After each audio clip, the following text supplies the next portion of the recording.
Being a jockey is not that easy. Come with me for a day in the life with Gold Cup winning jockey, William Buick. Do you enjoy your gym sessions, Will? I do.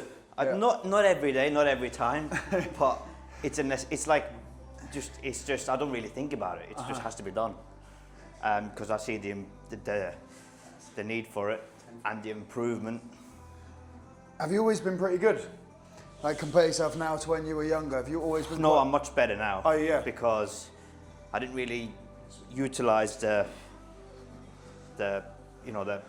PTs, and obviously James. I've been working with James for now just over a year, which has been a massive improvement, I feel.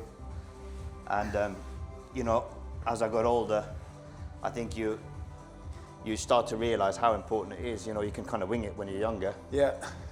Like I would never do something like this before we started together. You know, the hip, and like James touched on earlier, like the hips, they do get tight, you know, and not just for the ride and for the traveling and everything, and dehydration. Yeah.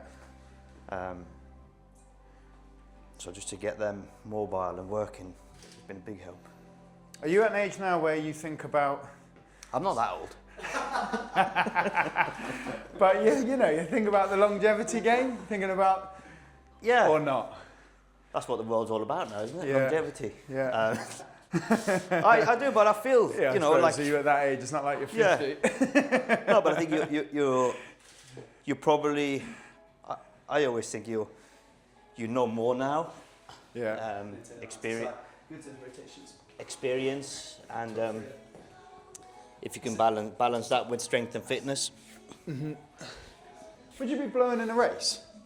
Like once you pull up? Depends, yeah, you probably would in some races, and some you won't, you know, but the recoveries, you see, like I wear a whoop as many other riders do now, and it probably spikes up to high 180s, and then it spikes up very quickly. Yeah. But then it drops down just as quickly. So our recovery is very, very fast, which it has to, because you know you could have 6, 7, 8 rides a day, and then be back to back. So your recovery period is only half an hour between races usually. What would get you tired if you were riding? Let's say Trawler Man in the Gold Cup. Well, just the sheer sort of distance and length of the race, the pushing that you have to do. I hate to be boring, but he was such an easy ride. He was such an easy ride around there, and he was. You know, he's such a lovely horse to ride, and I must say that day he was pretty push button, really. Yeah. But he's doing. You know, you want to, but you want to stay. I think when you're riding over that distance, you want to stay in tune with the horse. You know, you got to get them breathing. You like to really feel them breathing underneath you. So you got to have your breath in order, I think that's a big help. Relaxed. You know, your core is engaged the whole way for 2.5 miles. Obviously, your legs. So I suppose it takes a high level of fitness to do that, because you have to be engaged for a long time in a race. What's the story behind the Mayweather? That was a charity boxing event in Newmarket years ago, and I went a bit crazy. Did you box? No, I didn't box. No. I was a guest.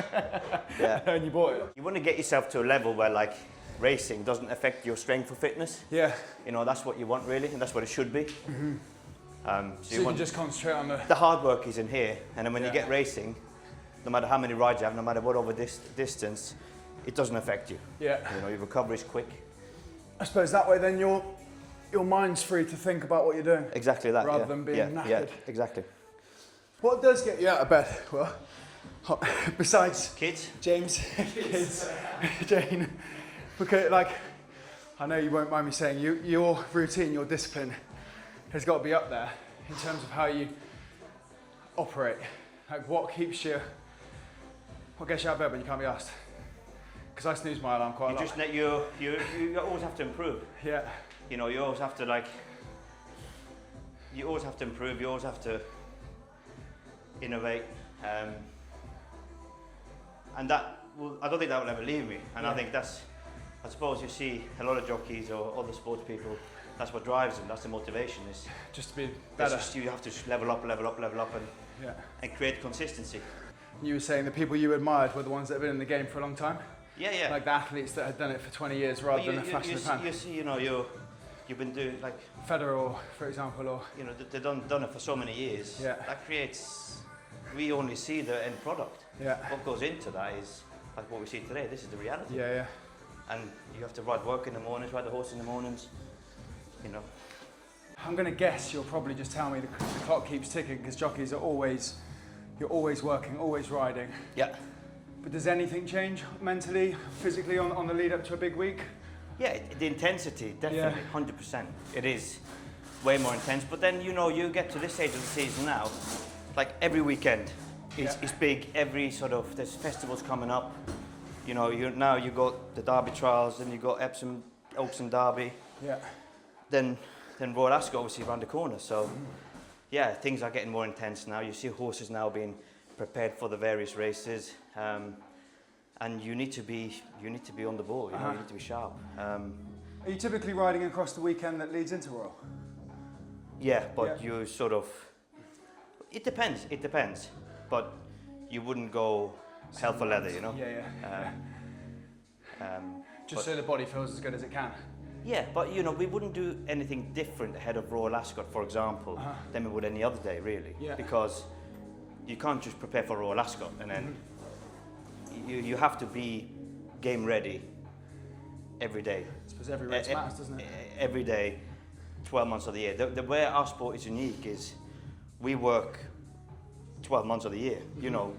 Hong Kong in December, then we in the Middle East in the New Year, and then it just rolls on from there. So I think our sport is unique in many ways, but for jockeys, we are required to be game ready all the time. Oh yeah. And that's why you need to have that good foundation.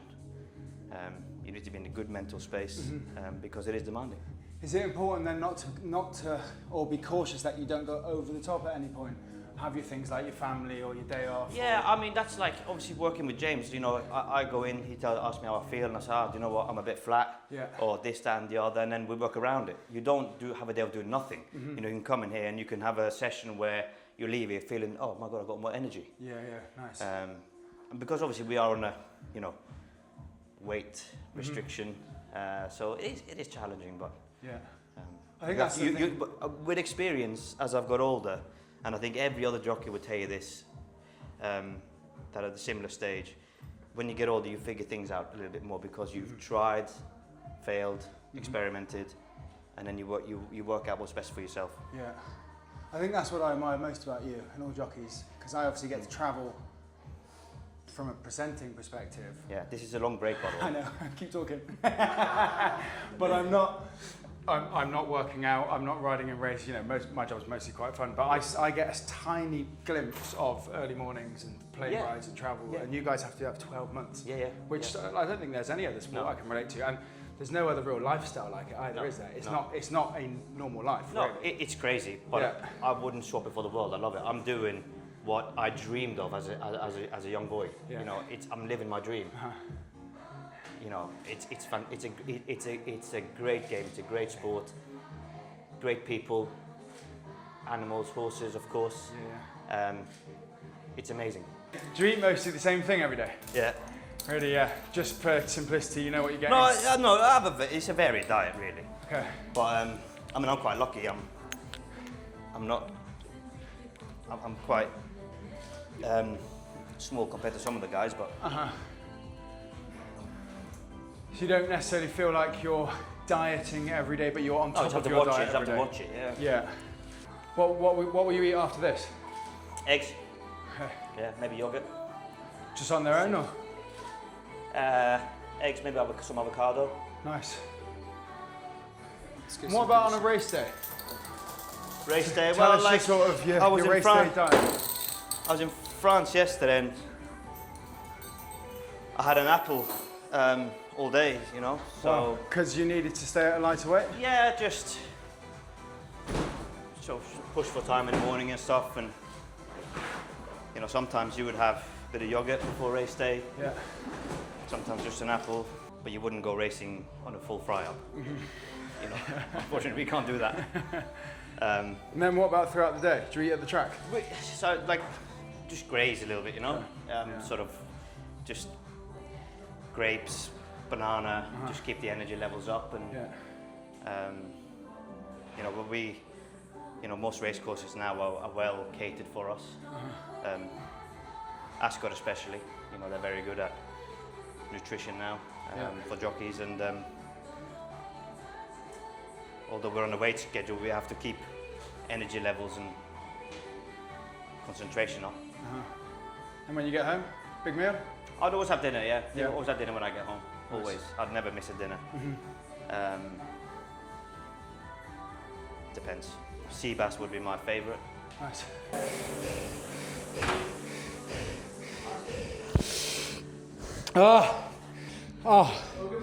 I'm battered. Now you're about 50% Gold Cup ready.